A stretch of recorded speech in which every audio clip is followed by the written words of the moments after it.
Hello guys, welcome back to the Beastie Room. Now as you can see from this disaster of an enclosure, what an absolute mess. And some of you regulars would have realised that this is in fact our enclosure for one of our female Sabah Blues, the Phormingochilus Sabah Blue. Now she is on an egg sac at the moment, so we're going to pull that today. It's been in there some 35 days or so. So we're going to see what's happening. We've had some really mixed results this season so far. We've had a couple of bad ones. We've still had more good ones than we've had bad ones. But we're fingers crossed. It doesn't look like a particularly big sack. So we will see. Now she did in fact breed last year. And we can see in here, this normally has a backing on it. And she is down in here. You might just about make out there's an egg sac there. Yep. So we're going to see now whether we can't get that egg sac out. So we're going to take our top off. I think what I'm going to do is I'm going to borrow a step, and maybe I'll be able to see what I'm doing. Right. So here we are. She's hanging on. Now, one of the things we have to be careful of is when we're dealing with spiders like this.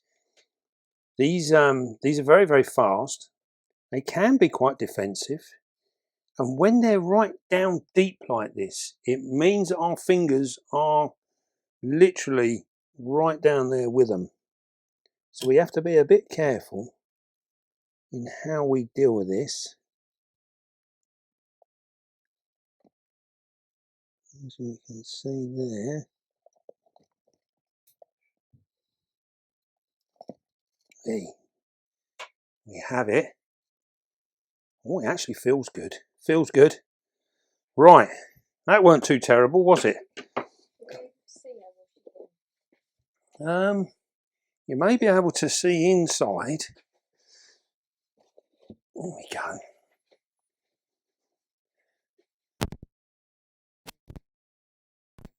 You can get a little bit of extra light. We can see in there. Can we see her? No, we can see it, but there's a bit of movement. So. You're not zooming on her?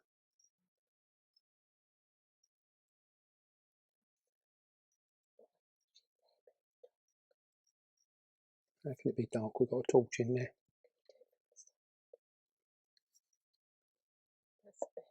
Here she comes. Oh, she's gone back down again.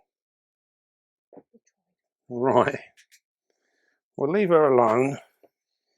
We'll give her we'll put the backing board back on. These backing boards really do work well. And they give our spiders just that little piece of security that they really need. So we're going to top her water bowl up.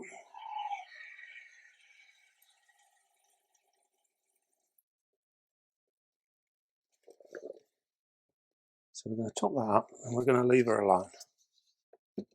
She will be in need of a rehouse soon. Now, as you guys know, everything's topsy-turvy here in the Beastie Room.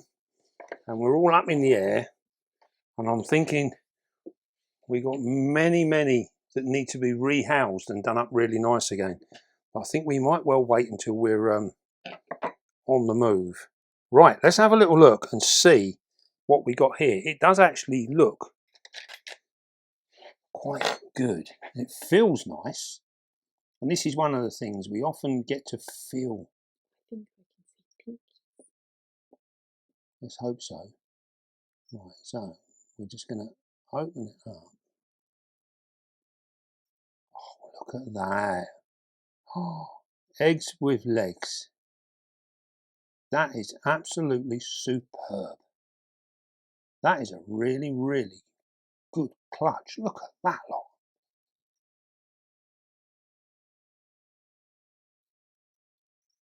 Oh, that is really good.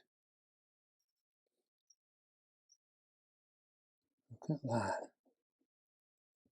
That is really nice.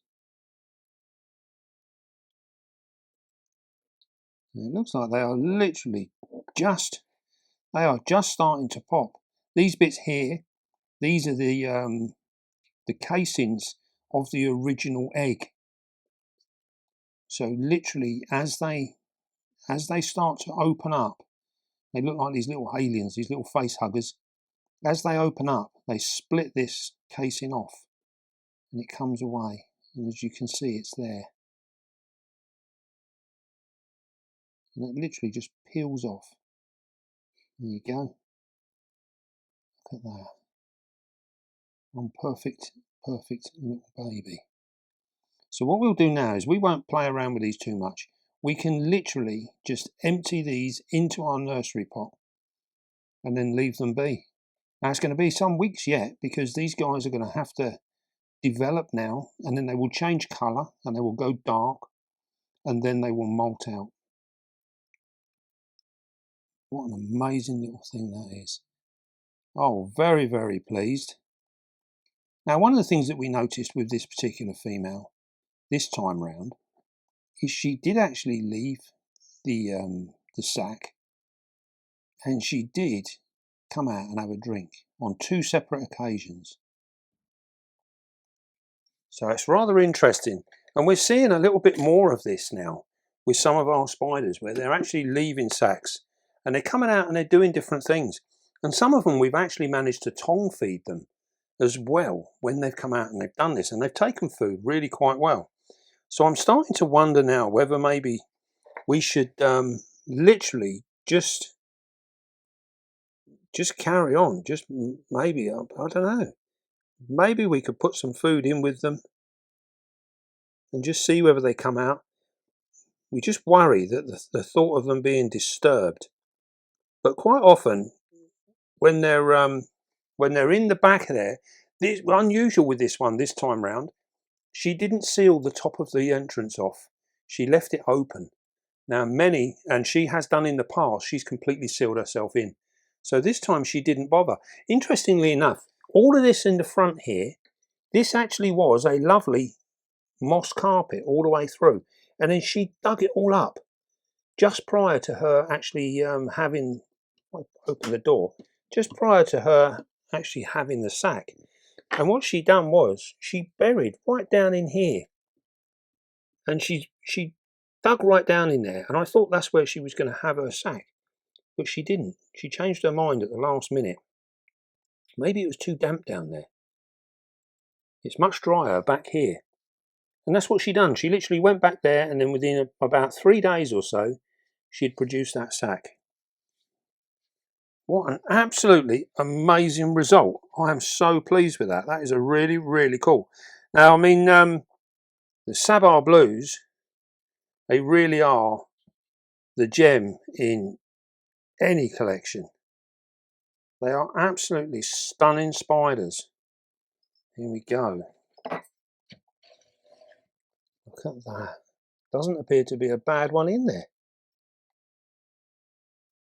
That's amazing. Very, very clean. And you can see all these skins where they're all coming off. That is absolutely wonderful. Absolutely wonderful. Now we could go through and clean these up, or we could leave them to it and just see what happens.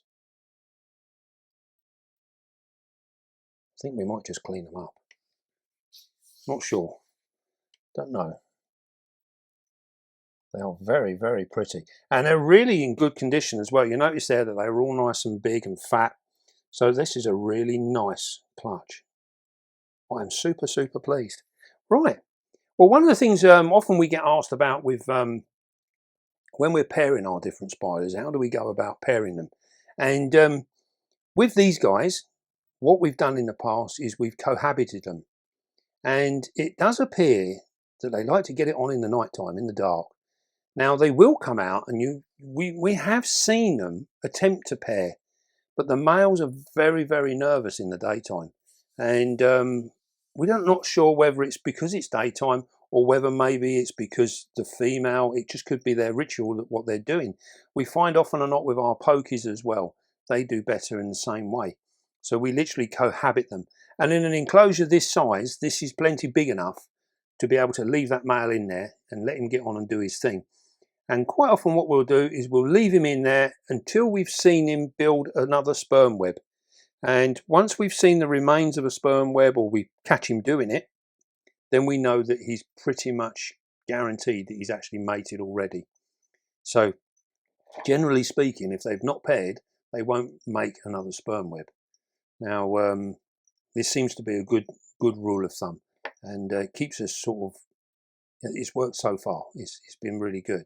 So what we do is we cohabit them like that, and then what we can do then is we can remove him. Once he's made a sperm web, we know he's mated, so then we can remove him. Sometimes we allow them to have a week or two where she just gets on, does her thing. We feed her up, give her plenty of food, and sometimes they'll go off their food. They'll go mad on it at first, and then they sort of bulk out, and then they'll go off their food.